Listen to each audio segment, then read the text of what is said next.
welcome to another episode of the Route 77 podcast. Get ready to embark on a captivating journey of insights, discussions, and revelations. In today's episode, we dive deep into the realm of relationships, unraveling the layers of romance, marriage, and the true essence of love. Join us as we dissect an eye-opening article that challenges conventional viewpoints on these topics, inviting you to rethink your perspective and discover what it truly takes to build lasting and meaningful connections. From debunking Disney fantasies to considering marriage as a business contract, we'll delve into thought-provoking discussions that might reshape your understanding of relationships. So fasten your seatbelts and get ready for an enlightening conversation that will navigate you through the twists and turns of love and partnership.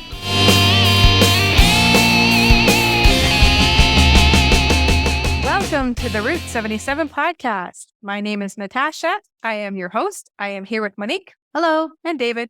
Hello. And I was going through the news earlier this week and I came across this article in a secular online, I guess it's called Your Tango. It was Oceana Tepfenhart is the name of the lady who wrote this.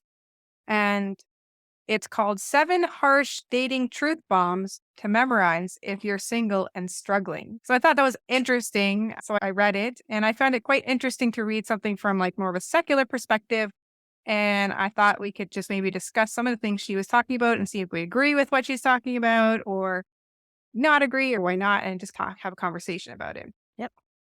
So here is her number 1. Hope for the one, but prepare for singledom. Marriage is not a given anymore. Back in the 70s and 80s, being married was the default for anyone over 25. This is not the case. Studies indicate that as many as 33% of all Americans will never marry. Currently, 63% of American adults fall into the never married section of life. Many are not interested in marriage at all.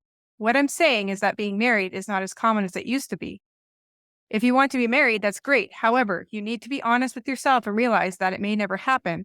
This is not a critique of you, nor is it a sign of personal failure. You can do everything right and still fail at life. That's the hard, brutal truth about it. You can go out every day of your life. Sometimes Mr. and Ms. Right is just not there. Yep.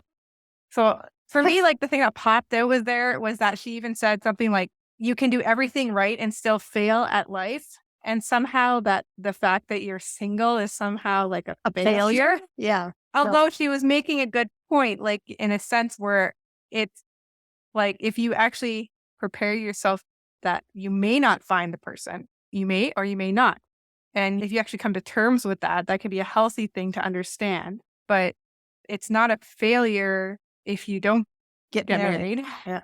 But I think because it's that thing that society has is that if you're married, you have reached the pinnacle of success in your life. You are married. You are now on your way to being parent. And then once you're parent, and then your kids will get married. And then you're on your way to becoming a grandparent. And There's still this. your legacy. This is your legacy.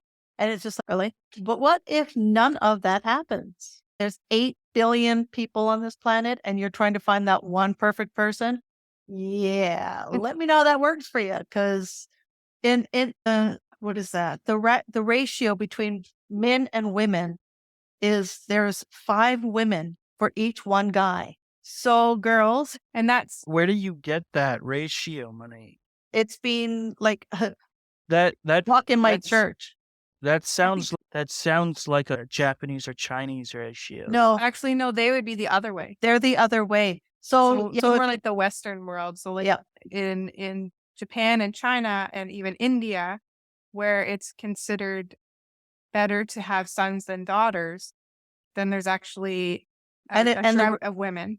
and the ratio is a lot higher for guys to girls. If you're No, really, I if know, you're- I know that, but I just don't know where you got that ratio from. it's you ask any girl, you go out anywhere in the church, like in our church where we attend, you will see scads of single girls. There are very few single guys. Yeah, I think in the Christian, like in the Christian. So to clarify, that is within the context of a church community. Even out in society, girls are saying that there are so few guys that are single nowadays, they're either gay or they're already married. And the older you are, the chances of you getting married, it drops. The percentages drops. So there was okay, hang on.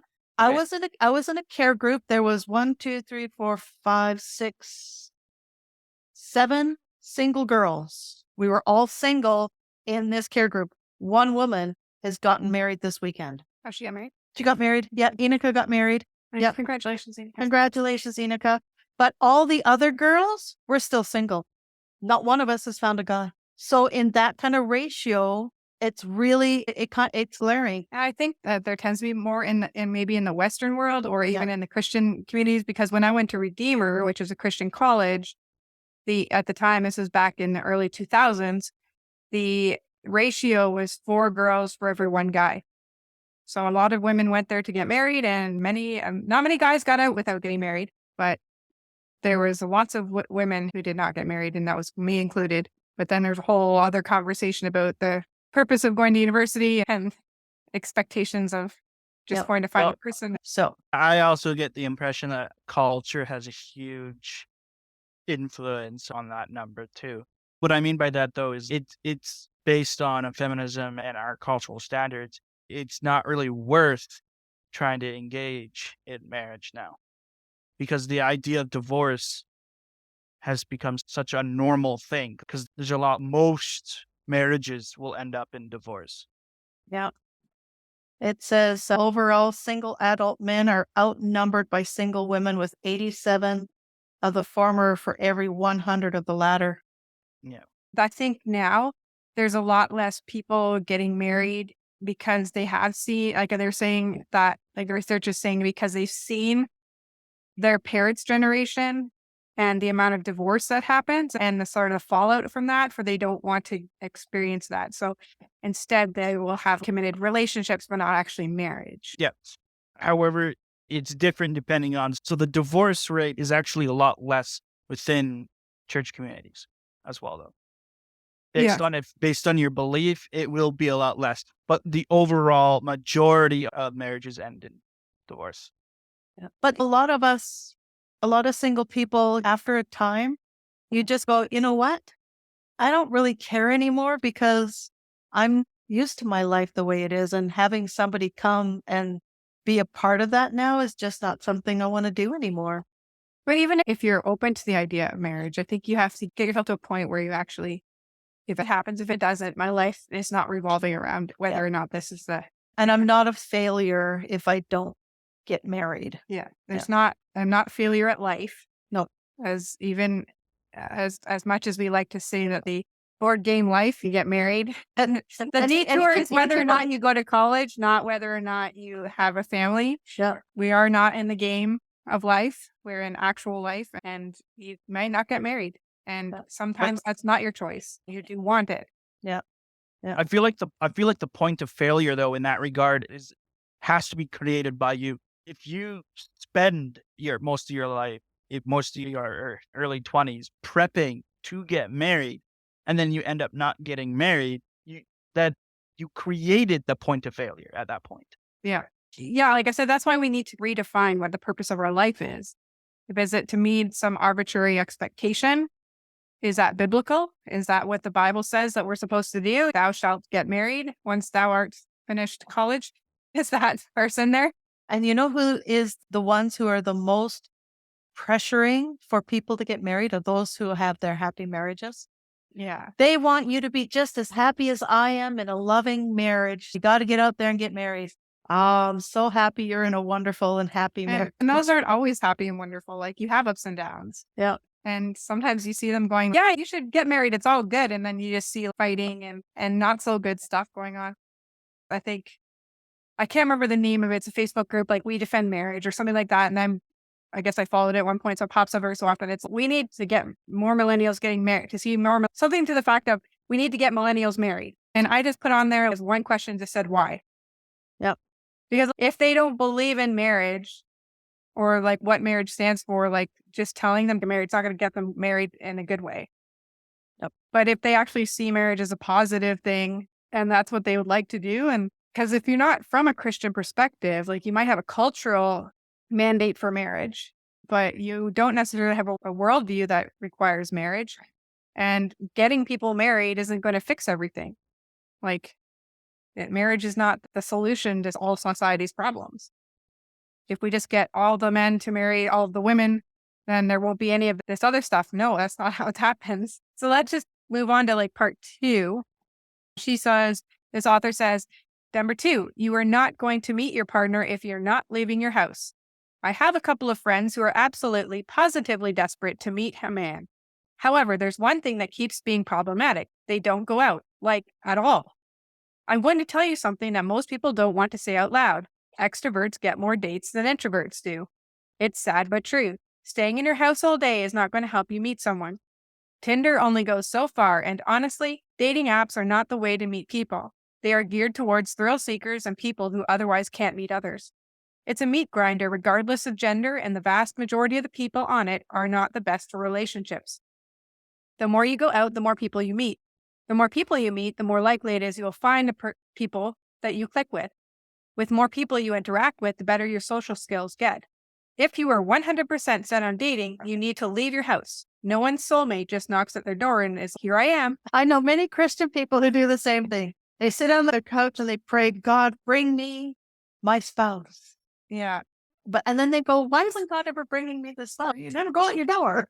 It's like, and again, like that comes down to what the purpose of your life is. If you're just woeing me is because I don't have a spouse, and you sit on your couch and watch TV because you're not married or whatever, instead of embracing your singleness and getting out and doing things, like just put it out of your mind about getting married. Like if you don't, but go and do what God wants you to do with your life. And yeah, you might meet the person that's doing the things that you're doing that has the same vision. Yep. And you can see these people in action, see what their personality and what their character is, and then you can develop something from that. But yeah, you're not going to meet anybody.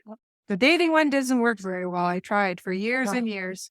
eHarmony doesn't work either. Yeah, I tried. And there's some good ones out there, some good Christian dating sites. My thing was I didn't want to pay for it. I got into one early and I didn't have to pay for this one. It was like a reformed one, which was good.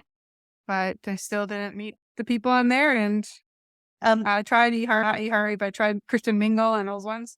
Most of the guys that were being paired up with me on eHarmony were people who lived very far away. I'm not traveling. To steal from Enika's life again.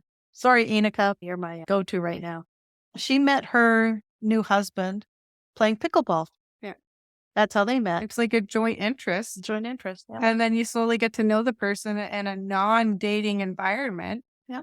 And then you start going, hey, this is the type of person, like this person, they're funny, or they have this personality, or we click, or whatever. But you found out in a way that wasn't just then the stresses of a dating environment. Don't go to those speed dating things either. That's an interesting concept, but yeah, so you never know what will happen when you're out there. But you had mentioned this place called Meetup, where people of like mind who like to do similar activities, So and it's not meetup.com. It's not a dating site. It's not a dating site. It's finding groups of people that like to do the things you like to do. Yep. Yeah. And you can set up groups too for your area. So you can look up Abbotsford or Vancouver or wherever and find out if there's people that getting together to play board games, getting together to go hiking, getting together. There's photography groups, there's videography groups, there's all the different hobbies out there. And it's just if people being able to connect over it. Yep. I think that's like a healthier way to connect with people than these dating sites. Because just do life. Yeah. Don't sit around and mope and moan and groan that you're not meeting this or Miss Right. It's very like this person is right. If you just sit in your house all day, you're not going to meet people, Christian or otherwise. Nope. Like, I know as an introvert, it can be very difficult. And as an introvert who has been through a very bad relationship, it's even harder because the trust issue is a bit of a thing. It's hard to break these bad habits once they have developed. So maybe you need somebody, a buddy friend who can, why don't we go out and do something, and just, because I'm sure you've got same-sex friends who like to do things as well that you like to do, that you can join groups with so that you have somebody as a moral support. Yeah. Have any thoughts on this topic, David, about meeting people and leaving the house? But we're not going to meet them at Taekwondo because they're all little kids. Yeah. And then we met each other at Taekwondo. Yeah. Well, not really. I've actually never used any of the sites you guys mentioned. I don't know anything about that kind of area. Never caught my attention. If I was to meet someone, it'd be just going out and actual on events and stuff. Yeah. I never saw, it's way too easy to white lie on those sites. The only way I feel like you can truly get to know someone is to observe how they respond to the world around them. There's Yeah. a homeless person, them giving them money, to reactions, to how they care for others, to their views and traits and stuff. That's all exposed through opportunities in the real world. I think you nailed it there, Natasha. Thank you. Okay, let's look at number 3. Please remember what dating is supposed to be. Too often, I realize that people forget that the original purpose of a date is, for lack of a better term, a prolonged job interview. The job you and your date are interviewing for is future spouse. If you are looking to marry, your job is to figure out whether you could see yourself with this person for the rest of your life. Do you get along with them? Do they offer good vibes? Are they financially stable? Are they mentally stable? Do they have similar goals to you? If your partner is the type of person you want to settle down with, then have a timeline. Be upfront and tell them you expect a proposal and a wedding date by day X, and walk if nothing happens from there on. That is what dating should be if you want to get married. Yeah, I'm going to comment on this. Yep. I feel like our society now and our culture has diminished the actual value and meaning of dating. Because Jesus points out, and not points out, but Jesus expresses the value between committed relationships through unity of spirit. Yeah. And that thing is incredibly rare, but very important because it creates reliability. It creates a reliable person through it. And I think that whole is completely thrown out the window with how we treat people, how cold our hearts have become with our modern society and all that. So I want to express that the value in a relationship is through spiritual unity, and it determines our reliability between our partner or the person we want to try to get to know. Yeah. And speaking from somebody who dated when they were not a Christian, a lot of dating was more of what is the word I'm looking for? Gratification. It's just a Entertainment. Yep. It's just I have chemistry with you. Let's get it on. Let's go home. Let's share the night. All these romantic, what they call romantic songs that played on the radio that talks about spending the night together kind of thing. And then in the next morning, there's nothing to show for it. A lot of times it's a one night stand and you both go your different way. And they call that a date. That's not a date. No. That's just lust. Yeah. And that's not what dating is all about either. No. And I think that's why when we talked about in the purity culture episode, like that was what like courtship was trying to counteract, was this idea of recreational dating versus kind of recapture what dating was meant to be. But then they went too far. Yeah. And like, I agree with the sentiment that yes, in this day and age, we've lost the art of dating for like the purpose of what it is. It's become an entertainment, recreation. It doesn't like you forget the purpose of it. And I don't know if I'd go up to a guy and be like, hey, we seem to have chemistry, but I want to be married by like next year, June. I want a proposal by that might be a little too much. But if you do say maybe I expect to be married within the next 2 years or something, and they're like, oh, I'm not looking to get married for 5, then you find out that you're not having the same goals. Like it is important to have those. And I think one of the things she says is like dating is not, let's keep seeing each other and I'll subtly hint that I want to be married while you hem and haw. That's a good point because like how many times you're like, and like you think one way and then that's the other person's thinking in a completely different timeline. And like you have never talked about it. It's just a subtle thing that you keep thinking you're hinting at and they're not picking it up or vice versa. And and you do have to make sure that you let them know that you are marriage minded. Yeah. Because if they are not marriage minded, don't put yourself into that kind of heartache. Into that, like emotional position where that's not you don't have the same goals. Yes. Yeah. So be upfront about your reason for dating. You're not like, oh, am I going to marry you? Am I going to figure this out today? No, but that's what you're trying to figure out. You're not just saying if you can have a good time tonight. Yeah, exactly. Yeah. Thinking of it as a job interview might have given me a little bit more foresight into what I was getting into. Let me continue seeing this person even though they treat me badly because I want them to change. No, That ain't going to happen. You cannot change a person. That is not your job, and it's not ever going to happen. If a person took a fat crap on a desk during a job interview, they do not get the job, do they? So why are you allowing the person to be hired as your significant other? If you wouldn't want your best friend to date a person who behaves that way, don't date them yourself. Yeah, it's good. And then the part that I put down, let me sleep with this person and pretend to care about them because I feel bad. It's all the wrong reasons. All to the get wrong these reasons. things. Now, let me guilt trip this person into being with me because that's going to be a really healthy relationship. Yeah. And let me try to Causes a fix this. lot of calamity. Yeah. And let me fix this person. No, it's not your job to be a rehab center for broken people. Please stop acting like it is. Yeah. Yeah. And it's hard because when you're a person who cares and you empathy, you want Yep. to help people and you know Yep. that it's possible to change, but it's not, you can't be that. No, You're not that. no. If they're not seeking counseling to help them with their own issues, they're certainly not going to turn to you for it.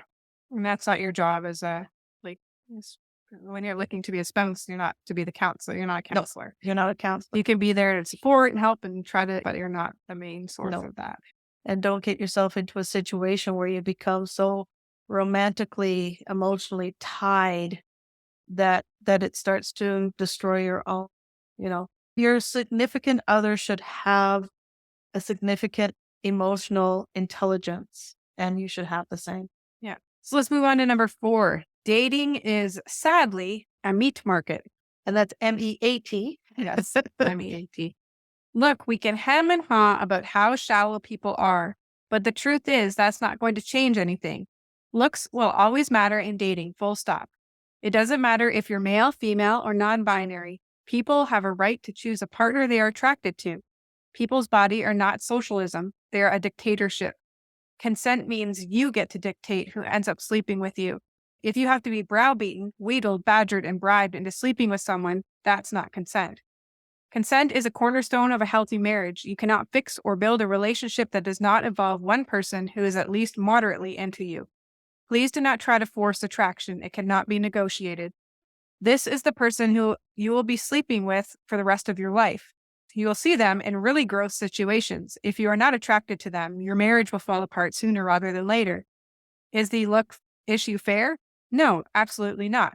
However, dating is not fair. It's just not. Dating is part of natural selection, and nature has a very cruel streak to it that we often try to ignore. So this one obviously is hitting into the more of the naturalism and Yeah. and nihilism and or what doesn't matter, nothing matters. It's just the way it is. Yeah. But So there is a bit of truth to that. there is a bit of truth in Yeah. here that I don't know. I remember when I was trying to find someone and I was constantly being told because I'm like, oh, I'm not attracted to this person. And I met them in person after talking to them online. And people are like, that can come. You don't have to be attracted.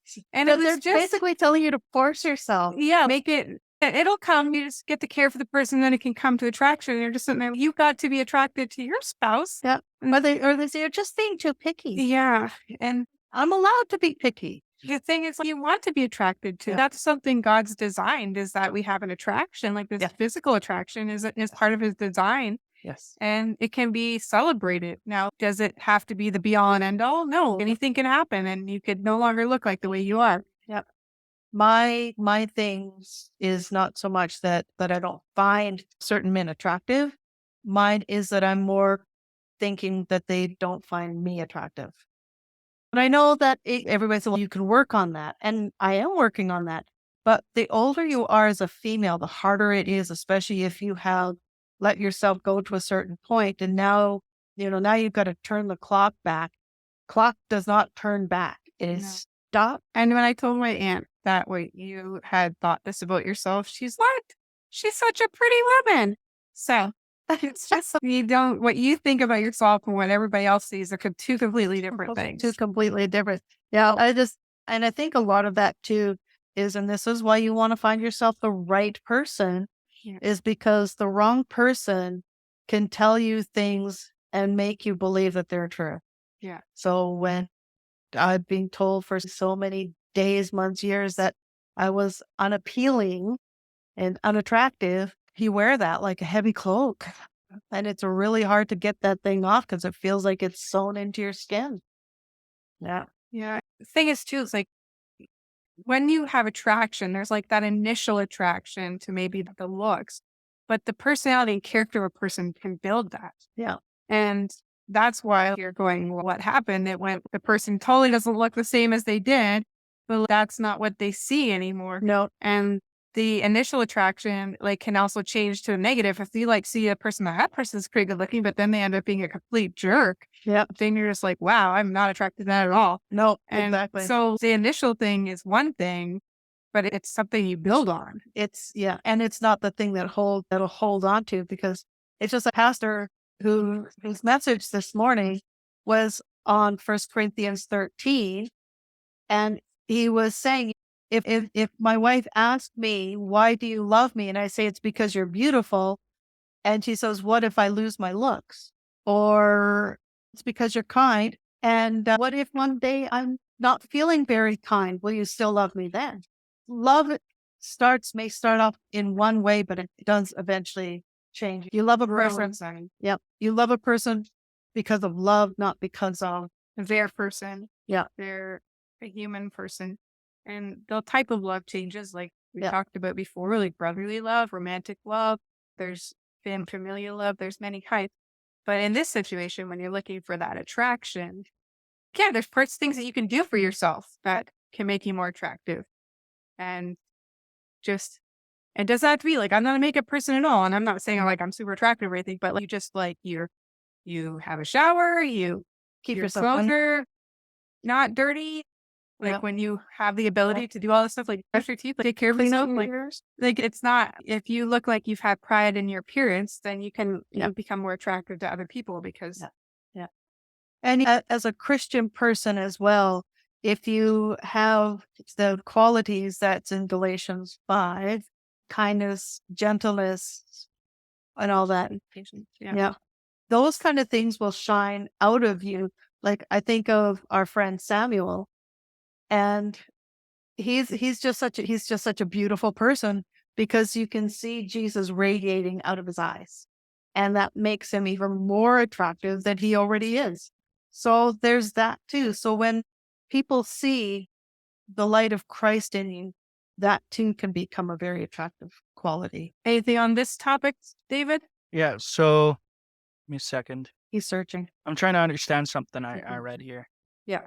So I feel like a lot of what you guys talk about is valid, but it shouldn't be held to a higher standard, because within my context, a lot of it is superficial. I can't, being a person whose vision is low enough that I would have to literally be touching noses to actually visually recognize appearances. It would be inaccurate to say that I would, and others with similar attributes, it would be inaccurate to say that we've not completely, but held a physical attraction to a higher standard than inner character virtues. That's probably something that we can envy of you, because you will see a person in a different way because you can't visually see them. So you would see them by their character. Yeah, and I think the attractiveness of others and the world around us has been devalued in such a manner with our, again, I'm blaming it on our current culture and what we are brought up to believe in and what we see around. Because if God didn't create this beautiful world and beautiful people and physical attraction, he created it. Like it was something that was there before the fall, before Satan ever decided to tempt Eve. And so there is value to that in a sense, but it isn't something we should hold higher than a person's characters and attributes and virtue and what they believe in and stuff. Because like you guys discussed earlier, things that we won't physically see, physical attractions are but a subset of what actually defines attraction, right? Because the way you treat others, and a lot of this is not based off, in order to express kindness and love and stuff, you have to be able to express it, and it has to be able to be observed. Yep. That I think is the root of attractiveness, is the being able to observe that in which benefits and shows that kind of kindness towards others. Yeah. Yeah. Because you can have the most beautiful person standing in front of you, but if they are a complete jerk and are mean and cruel to other people, they don't look so great anymore. No. And you can have my friend Michelle, her aunt went to a wedding for one of her friends. And she said when she first saw her friend's husband, she was just like, wow, he's not all that great to look at. But then she met the guy and she said all of a sudden he wasn't so unattractive anymore. He was actually a very beautiful person because he was so kind. And I think that's the thing that we tend to neglect when we look at people. We are very surface oriented. We look at the surface, we see what they look like on the outside, but forget that it's the heart. There was this girl that I went to school with at the university, and she was actually a model. She did modeling work. And she was dating this guy, Gabe, who was also a model. And they were just like this gorgeous couple together, but it was an on again, off again relationship. By the time I finished, I mean, a couple of years later or whatever, she had actually met and married a man who was balding and a little bit rounder and not that model like physique that you're expecting. And yet she was so happy because there was a sort of expectation like you should be a beautiful person with a beautiful person, like that the world sees as beautiful if you just glance at it. Yeah. But then you realize that doesn't make a person at all. No. And literally, like she could have happily had anybody because she was so beautiful. A wolf in sheep's clothing. Yeah. Yep. Yeah. And a lot of times I find some really good looking guys, especially if they grew up in very prominent families and their expectations are high. There's an arrogance about them that's just not attractive. So we got that part. Yep. Let's move on to number 5. Because we got a couple more left to go. Yeah. Don't bother with people who cannot match what you're willing to provide for them. Did you ever notice that many relationships involve one partner doing all the work and going the extra mile while the other partner just sits there? Yeah, it's a thing. And it's also a leading cause of divorce. If you want to prevent a divorce or just a burnout, stop engaging with people who don't meet your needs the way that you try to meet theirs. The person who's already trying to push you to clean their house but never does dishes at yours is not a Prince Charming in disguise. Next time they do something disrespectful or just don't pull their weight, ask yourself if you would behave that way with them. If you wouldn't behave that way, it's time to cut them loose. I think this has a lot to do with character of the person. Yep. It's not necessarily whether or not they can do specifically X. Yep. Because there's people who just cannot. Yep. But this is like when they're not willing to. It's when they will not contribute. Like you're putting more into the relationship than they are. Yep. Yeah. You're giving your 110 and they're not even giving you 10. Yeah. You're the one that's making all the phone calls. You're the one that's making all the dates. If you were to wait for them to call you, they never would. But even like with my ex, like a lot of times it was like I would be doing the work in the house and we both would go out to work, but he'd be like, I'm working longer than you. And it's just, no, you're not. Yeah. And I love those ones. Yeah.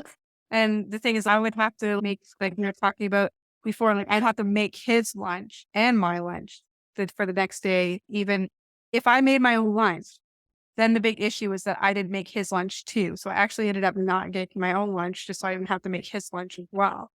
You don't even make my lunch. No, I don't even make my lunch anymore either. I tried to for a while, but it just wasn't. Don't make mine either. Come on. It's not, I am not living up to anything in this family relationship. I'm doing all the work here and just no sandwiches of anybody. Nobody gets a sandwich. I'm going to starve. That's it. You're going to starve. The only people who get sandwiches are your pets. And it's a thing where, with that other person, middle of the night, I'm hungry. Go make me a grilled cheese sandwich. I know. That's exactly what mine. Do you not have hands and feet? I know. Are your legs broken? Right. Are your hands are, yeah, it was just. And why should I get out of bed when I'm half asleep? Right. Go make you because you're hungry. Yeah. Really? I know. My ex would always want me to go make him tea, and then he would basically just sit there all night. I wouldn't eat grilled cheese sandwiches for almost 5 years because of that. Oh, wow. I was so good. I know. I make them now. And there should be like a reasonable time of request. If you're sleeping at 3 a.m., you get asked that question, That I feel is not a reasonable time to make such a request. No, and If you're then it's hungry, just, go do it yourself, unless you're sick and then maybe Yeah. you need something. but even still in the middle of the night, that's just power and control. yeah. And that's got nothing to do with anything. That's just power and control and a way for them to exert their own influence over you. Yep. No, if he is not And willing to get up and make you a cup of tea after you've made the thousands of cups of tea, Yeah. It was just, it was definitely one-sided there. The workload was, he'd always claim that he's working longer than me, which I never understood because he would always leave later than me in the morning. Yeah. But we'd get home around the same time. And I'm like, mine was, my job is more physical than yours. All you have to do is sit at a computer all day because that's not exhausting at all. no. You'll have two states of exhaustion. You'll have physical and mental. Yeah. I sit around all day. I'm not physically exhausted, but I can tell you for a fact I can get so exhausted. Yeah. So you both have to give into the relationship, and it shouldn't be one person giving more than the other. No. And if you find that the balance is off center, if it can't be fixed, then it should be dissolved. Yeah. Yeah. So number 6, the most romantically successful people date with their heads, not with their hearts. Disney lied, okay? Love is not enough to sustain a relationship. It never was. There is a certain bare minimum you and your potential partner both need to have if you want to have a serious shot at marriage. You need to be emotionally mature. Amen to that. You need to be willing to contribute to a relationship. You need to be able to take care of yourself first. You need to be somewhat financially stable or willing to be okay with homelessness to make it work. You need to have friends. Yep. The reason why the people who get the most lovers don't seem to care about it is simple. They usually have their lives so nice that they don't really need a partner in there. Yep. So again, we don't want to be so far off the rail that we just don't care. And we could have a person or not have a person to the fact of you're so self-sufficient that the other person is essentially pointless. Yeah. But these points are important though. Yeah. Like being emotionally mature, which both you and I know our respective others were not No. in any way, shape, or form. Throwing temper tantrums, lash out and anger at other people, expect them to just take it, yeah. Do you know how to communicate when you're not happy? Do you know how to respect others' boundaries? If the vast majority of people say you are unhinged or out of line, it may be time to talk to a therapist about learning emotional intelligence. You're not ready for a relationship otherwise. And it's just, and even like the fact that you need to have friends. Yes. If you're Yes. in a relationship where you're not allowed to have friends, like that person can't take the place of all other social interaction. And also see what kind of friends that other person has, because they may be a good indication of what kind of person they are. And see if there's any long-term friends. That too. My ex did not have any long-term friends. Or Even relationships with his family. or if their friends are just the ones that they like to go to the bar and get drunk with all the time. That's not a good friend to have. Any comments about this one, David? Yeah, so there's a lot more, I guess, in a way that what you guys mentioned too is that love is also like inefficient for a relationship as well. It's not the entire relationship. It shouldn't be derived based off that, because Jesus points out that we need to have different forms of love. Love your enemies and then turn the other cheek. Because for every person you meet, even your partners are the ones you date, there'll be some form of enemy within them.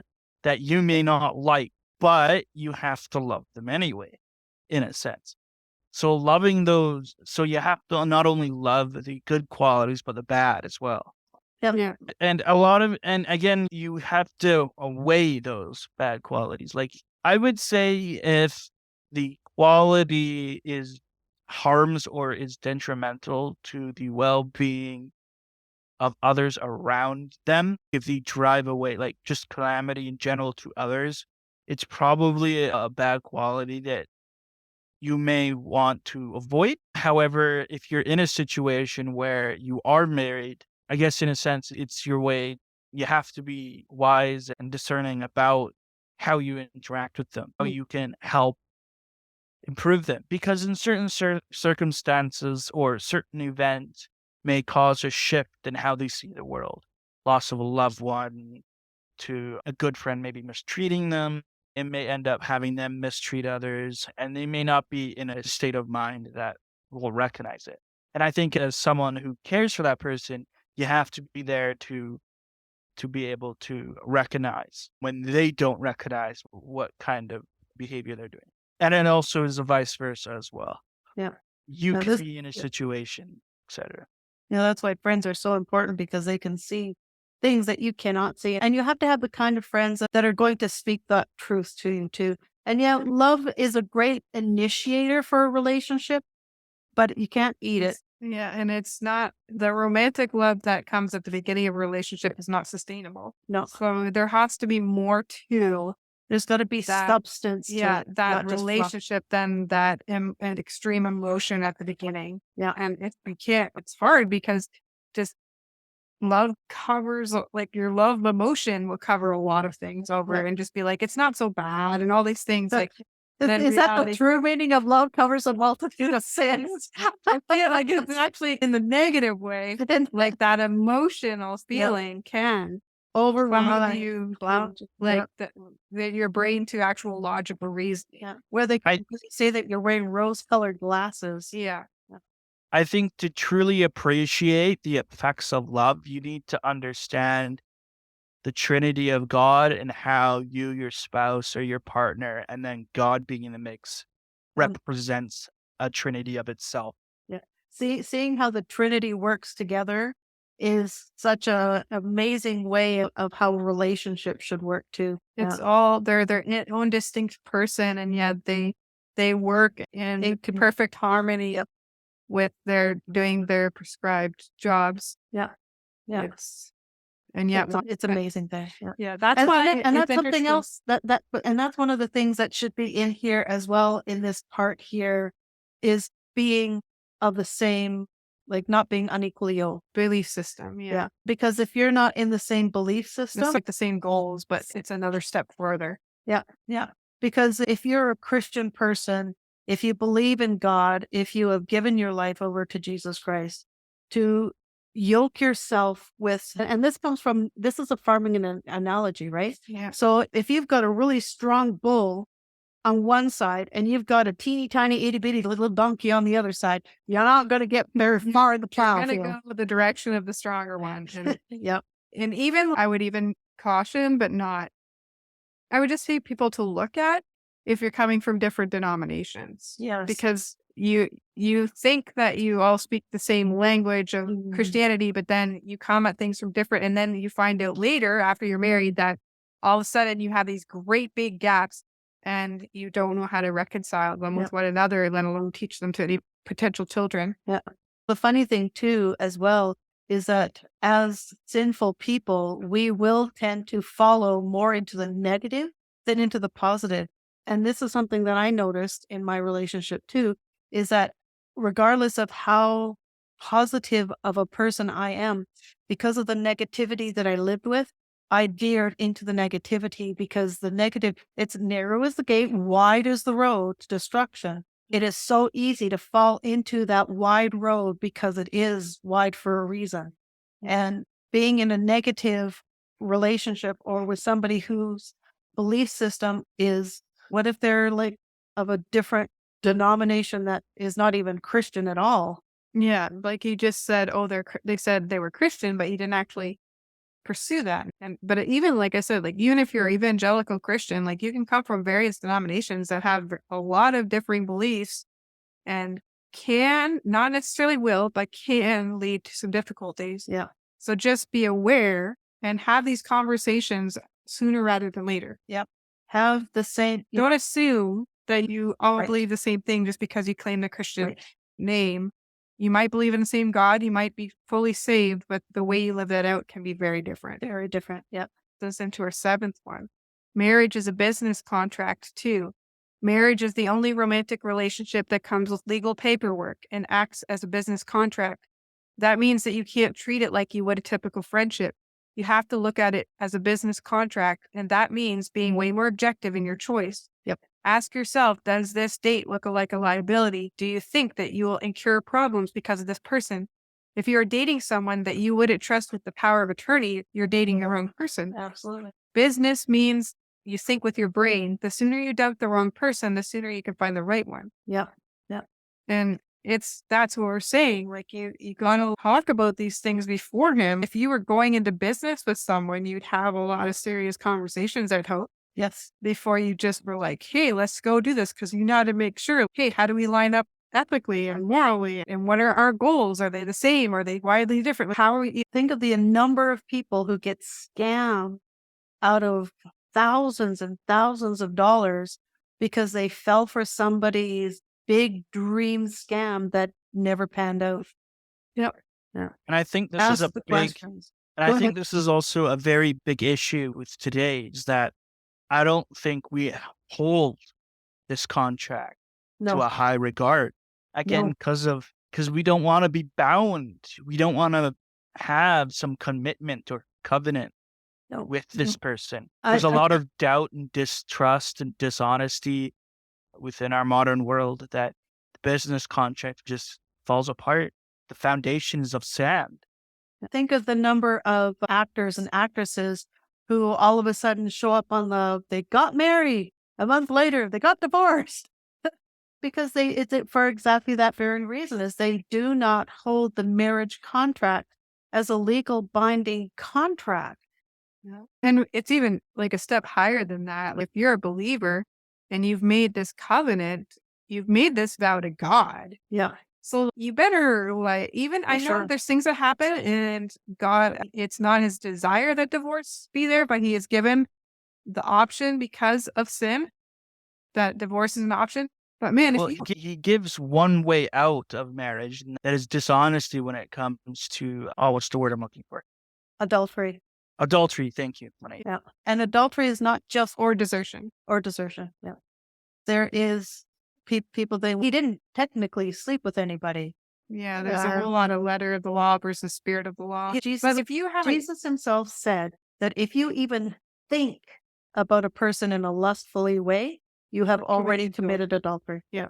Because it starts in the heart. It starts in the heart. Yeah. But if you don't look at like marriage as a serious contract between you, your spouse, in the presence of God, because you're making these things to God, and you aren't trying to make your best decision, your most informed decision, that was a thing on my part.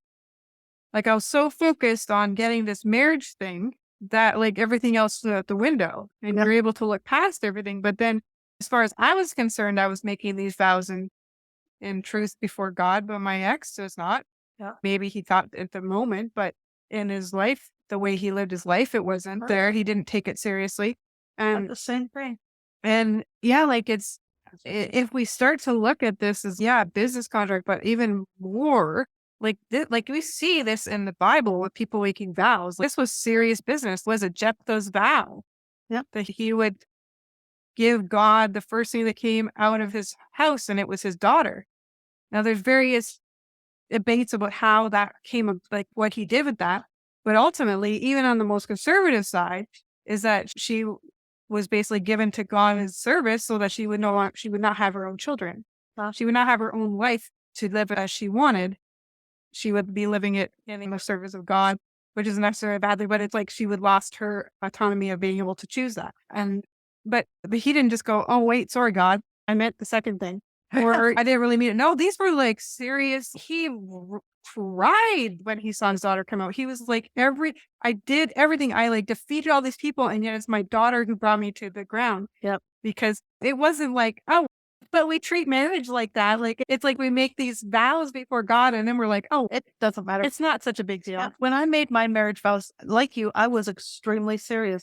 My belief was that I was going to be married for the Correct. rest of my life. There was no turning back. Yeah.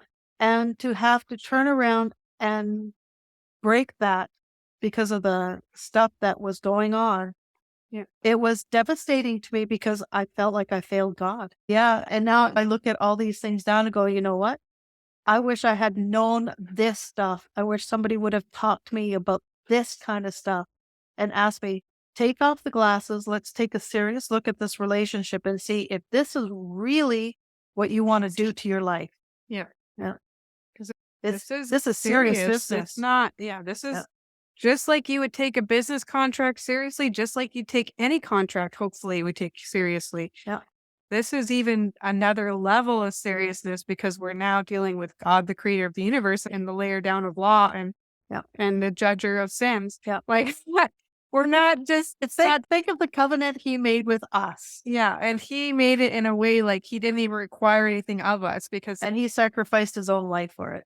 yes. Yes. God gives like these covenant, like he's the example giver of the keeper of a covenant. Yeah. So when we take this type of thing as just like it's just a marriage vow. Yeah. It doesn't Like it's matter. not, it's a marriage. Like, I don't know, take it more seriously than just like your New Year's resolution. Oh, Yeah. it's only day 3 and I've already broken it. Yeah. As followers of Christ, we should be able to keep our covenants like he did his. Yeah, exactly. And if we're going to make these serious vows with that intention of keeping it as God would keep it, then we need to be wise about the person with whom we're making these vows with to God. And that requires more than emotion. Yes. Yes. Yeah. It requires a clear head. So Disney did lie to us. Yeah. There is no Don't- happily ever after. Follow your heart. Yeah. Don't think that that true love's kiss will wake you up from this dream. Yeah. And that once you got the guy, then that's happily ever after. Everything's going to be Beautiful. hunky dory.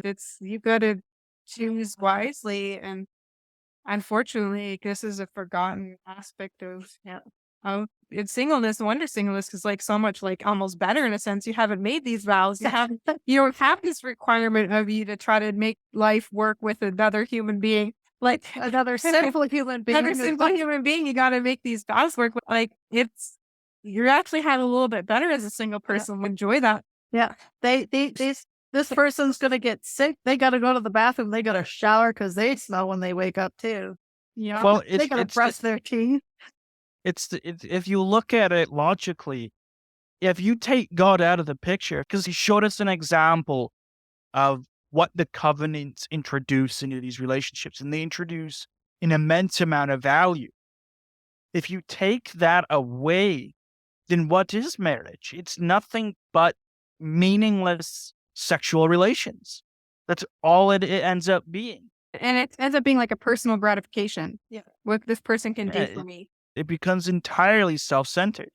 And that's exactly opposite of what we talked about in our church service today. It was on love, like for 1 Corinthians 13. So it's like the requirement of this love had nothing to do with whether you could get something from the other person. Do you see after they said you can not show love while doing bad things, but you can equally not show love while doing good things, because people can love God for what he gives them and not love God for God. Yeah, but at the same time, if you look at how Jesus does it, Jesus, in a sense, makes the sandwich over and over and over and over again without, what's a good word for it? He expects a certain amount of, I guess he expects a requirement, but he continues regardless to make in a sense, the sandwiches. He still gave and made a covenant with us, even though knowing that we would ask him to do things and then never do that same thing. Yeah. Knowing that we wouldn't treat him the same way he treated us. Yeah. And that's enough to be very humbling. Definitely should tamp our pride. Yep. Yeah. So that's the article. Yep. I think it was. Hopefully she doesn't mind us using her article. Yes, it was. I think we. I thought it was very insightful. It was very insightful, and I don't think we said too much negative, but it was just a good talking points that she made, and it was just interesting to come from a more secular perspective to see that a lot of these things are not just Christian difficulties or ideas. This is like society. It's like it should be like more. She actually writes quite a number of articles on yourtango.com.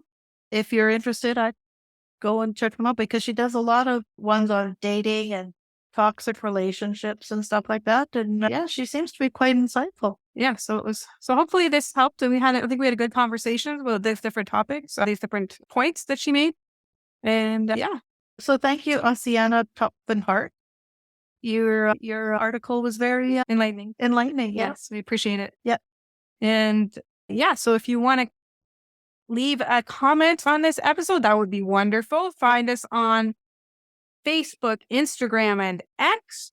And if you find us and we have interactive posts, let us know what you think. We'll try to put some questions out there or some polls and things for you to comment on. Find us, like us, and subscribe to this podcast because it helps. If you can leave us a review, that would be awesome.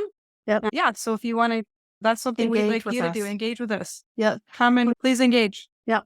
And Ask we're curious. questions Ask Yep. questions. Yeah. We're curious to know what you think. Yes. and And- ideas for podcasts. Absolutely. We'll just keep spewing out what we think, but if there's something anybody wants to have a conversation about, or if there's an article or something that you think we'd find interesting, send that along to us. We'd love to see that. Yep. Yeah, and I think our plan is to talk next week about identities. If we can get it all together, because that one's going to be a big topic. Yes. Yeah. Maybe even a It's- two-parter, maybe. Yeah. Yeah. It's a big thing going on in society right now. And I know that there is a lot of pushback regarding some of the identity issues that are going on right now. Yeah. So, thank you for joining us, and we'll see you here next time. Bye for now. Bye for now. And that concludes another riveting episode of the Route 77 podcast. We hope you enjoyed this enriching exploration of relationships, marriage, and the authentic nature of love. Remember, it's not just about following the usual scripts. It's about embracing wisdom, considering the commitments, and making informed choices. If you found this episode enlightening, be sure to hit the like button, subscribe, and leave us a review. We value your feedback and cherish these moments of connection. Stay tuned as we continue to traverse intriguing topics in our upcoming episodes. Until next time, stay inspired and live your single life to its fullest.